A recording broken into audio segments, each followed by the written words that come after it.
تبدأ حكايتنا من قديم الزمان، وقت ما كانت الأرض كلها خير وبركة. يهل الصيف تخرج كل مرة مكدية للسطحية، تنشر كعبات الطماطم على حصير، تشرحهم تملحهم وتخليهم تحت الشميسة.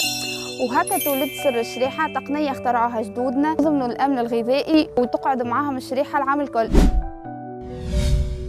يا سيدك بنسيتك وقت ما كانت الامكانيات محدوده، لا فريجو ولا فريجيدير، توانسه قالوا علاش ما نخليوش الطماطم قدام الشمس، ملحوها وعرضوها للشمس، وهكا تولدت الشريحه.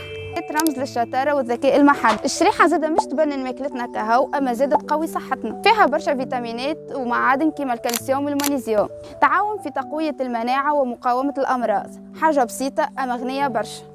وحتى في الاقتصاد الشريحه زاده عندها مدخول، يخدموا عليها الفلاحه بجهد كبير. الشريحة هي محرك كبير للأسواق في وقت الصيف، وين ما نلقاو أكثر من 5000 عائلة تونسية يعتمدوا عليها كمصدر رزق، تخلق فرص عمل في الأرياف وتنقص من البطالة. وفوق من هذا الكل عام 2022 نلقاوها دخلت لتونس أكثر من 80 مليون دينار. قرابة 90% من شريحتنا قاعدة تمشي لألمانيا، فرنسا وإيطاليا. وفي 2021 تونس كانت ما بين التوب 5 في تصدير الشريحة للاتحاد الأوروبي، وهكاك نكونوا غزينا العالم. كنقولوا شريحة نقولوا مرأة ريفية، المرأة التونسية الفلاحة اللي تخدم بكل حب وجهد.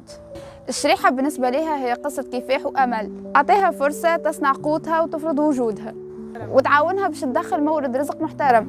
الشريحة مش مجرد طماطم شاي، هي حكاية أجيال، حكاية تونسي ونكهة بنينة.